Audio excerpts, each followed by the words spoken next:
അവരാണ് ഈ യുവതിയെ ഈ ഗ്രൂപ്പിനെ പരിചയപ്പെടുത്തിയതെന്നാണ് പറയുന്നത്. അത് അങ്ങനെ ആരെങ്കിലും പരിചയപ്പെടുകയോ ഇല്ല. എനിക്ക് ഒന്നാം പ്രതി ആരാന്ന് പറഞ്ഞൂടാ, ബാക്കിയുള്ളവർ ആരാന്ന് പറഞ്ഞൂടാ. ഇല്ല, എനിക്ക് അറിയില്ല. ഇല്ല. മറ്റൊരു ആരോപണം, ഇങ്ങനൊരു കേസ് കൊടുത്തപ്പോൾ ഇവര് കഞ്ചാവുമായി ദമ്പതിമാർ പിടിയിലെന്ന രീതിയിൽ ഇവരുടെ പേരിനെയും മറ്റും വിദേശത്തിലെത്തിക്കുന്ന ഒരു കേസ് ഉണ്ടെന്നുള്ള രീതിയിലൊരു എഫ്ഐആർ എഴുത്ത രീതിയിൽ സോഷ്യൽ മീഡിയയിലൊക്കെ പരക്കുന്നുണ്ട്. അപ്പൊ അങ്ങനെ ഒരു വാർത്ത അറിഞ്ഞിരുന്നോ? അല്ല, അത് പോലീസ് അന്വേഷിക്കേണ്ട കാര്യമാണല്ലോ. അങ്ങനെ അവരുടെ ബാക്ക് ഡ്രോപ്പ് എന്താണെന്നുള്ളത് അവരാണ് അന്വേഷിക്കേണ്ടത്. എനിക്കറിയില്ല. എനിക്ക് ഇവരെ കുറിച്ച് അറിഞ്ഞുകൂടാ. ഇവരാരാന്ന് പറഞ്ഞുകൂടാ. ഇവരെ ഞാനങ്ങനെ പേഴ്സണലി കണ്ടോ അല്ലെങ്കിൽ സംസാരിച്ചോ അല്ലെങ്കിൽ ഇന്ററാക്ട് ചെയ്തോ മെസ്സേജ് അയച്ചോ ഫോൺ വിളിച്ചോ വാട്സപ്പ് ചെയ്തോ ഒന്നും ഒരു രീതിയിലും ബന്ധമില്ലാത്ത ഒരു ഇതാണ്. പിന്നെ ഞാൻ പലയിടത്തും പോകുമ്പോൾ ഒരുപാട് പേര് എൻ്റെ അടുത്തൊന്ന് സെൽഫി എടുക്കാറുണ്ട്. അത് നമ്മളൊരു സിനിമയിൽ അഭിനയിക്കുന്ന ഒരാളായതുകൊണ്ട് എൻ്റെ അടുത്ത് സെൽഫി അങ്ങനെ വല്ല സെൽഫി ഫോട്ടോ ഉണ്ടോ എന്നുള്ളത് അറിഞ്ഞുകൂടാ. അത് നമുക്ക് നോ പറയാൻ പറ്റാത്ത കാര്യമാണ്. അല്ലാതെ ഉള്ള ഒരു രീതിയിലുള്ള കണക്ഷനും ഈ പറയുന്ന പെൺകുട്ടിയായിട്ട് എനിക്കില്ല. കഴിഞ്ഞ നവംബർ 1 മുതൽ ഡിസംബർ 15, കഴിഞ്ഞ വർഷം ഡിസംബർ 15 വരെ ഉള്ള കാലയളവിലാണ് ഇത് നടന്നതെന്നാണ് പറയുന്നത്. ആ സമയത്ത് ഈ പറയുന്ന ഈ നിർമ്മാതാവിനൊപ്പം ഈ ദുബായിൽ ഉണ്ടായിരുന്നു. ഞാൻ നിർമ്മാതാവിനെ ദുബായിൽ വെച്ച് കണ്ടിട്ടുണ്ട്. അതിന്റെ ഡേറ്റ് എനിക്കിപ്പോൾ വെളിപ്പെടുത്താൻ പറ്റില്ല. അത് എഫ്ഐആറിൽ എന്താണ് ഡേറ്റ് കൊടുത്തേക്കണമെന്ന് എനിക്ക് അറിഞ്ഞുകൂടാ. പക്ഷെ ഞാൻ കണ്ടത് ദുബായ് മോളിൽ വെച്ചിട്ടാണ്. ദുബായ് മോളിൽ വെച്ച് ഇദ്ദേഹത്തിന്റെ ഒരു സുഹൃത്തായ റാഫേൽ എന്ന് പറഞ്ഞ ഒരു സുഹൃത്തിനെ പരിചയപ്പെടുത്തിയതാണ്. പുള്ളി ദുബായിലുള്ള പുള്ളിയാണ്. പുള്ളിക്ക് നമ്മൾ ചെയ്യാൻ ഉദ്ദേശിക്കുന്ന സിനിമയിൽ 50% ഫണ്ട് ഇടാൻ വേണ്ടിയിട്ട് റാഫേലിന്റെ കുടുംബവും കൂടി ഉണ്ടായി. ഞങ്ങളവിടെ ദുബായ് മോളിൽ ഒരു ഫുഡ് കോർട്ടിലിരുന്ന് കണ്ടു. റാഫേലിന്റെ മകനും ഭാര്യയോ മകളും ഭർത്താവോ അങ്ങനെ അവർ 3 പേരുടെയാണ് വന്നത്. അപ്പോൾ ഈ പറയുന്ന ഫിനാൻസർ ഉണ്ടായിരുന്നു. പക്ഷെ നമ്മൾ സിനിമയുടെ കാര്യം പറഞ്ഞ് അവിടുന്ന് പിരിഞ്ഞു. അല്ലാതെ ഞങ്ങൾ ദുബായിൽ വേറെ എവിടെയും വെച്ച് മീറ്റ് ചെയ്തിട്ടില്ല.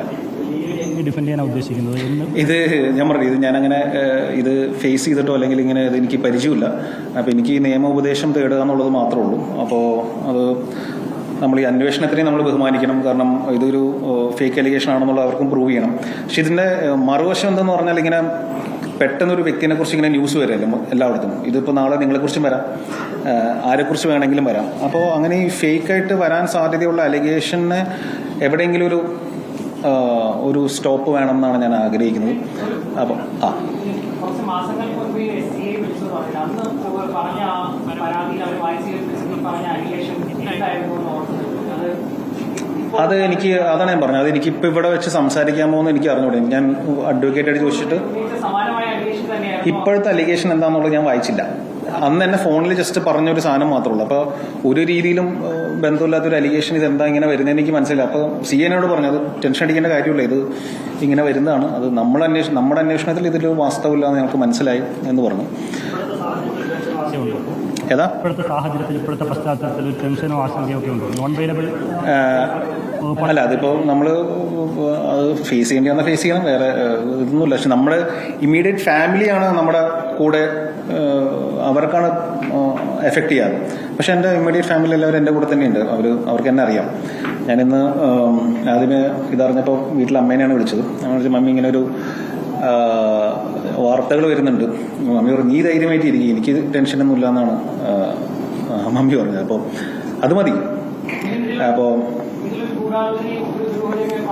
ഉണ്ട് അത് ഞാൻ പറഞ്ഞു. ഞാൻ ഇതിന്റെ നിയമത്തിന്റെ ഏതറ്റം വരെ പോകാൻ പറ്റുമോ അറ്റം വരെ ഞാൻ പോകും. ഞാൻ ഫൈറ്റ് ചെയ്യും.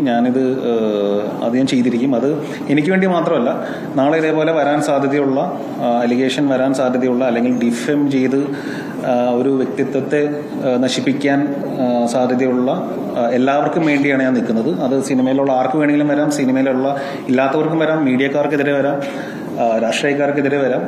പക്ഷെ ഈ യാത്ര ഞാൻ കണ്ടിന്യൂ ചെയ്തേ പറ്റുള്ളൂ.